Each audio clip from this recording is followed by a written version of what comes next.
here next to the Black Pearl, DS Diving, the sailboat with the orange Dingy on the back. Customer asked if he had a deep keel or a regular keel, and I believe it's the deep keel.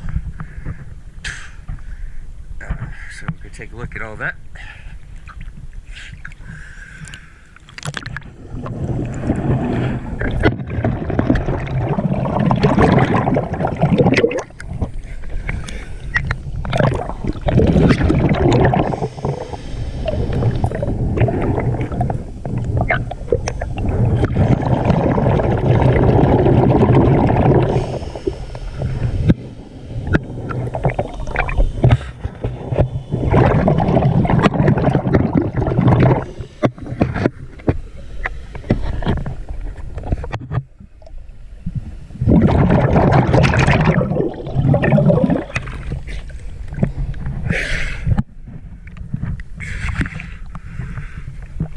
And the name of this boat should be Checkmate soon.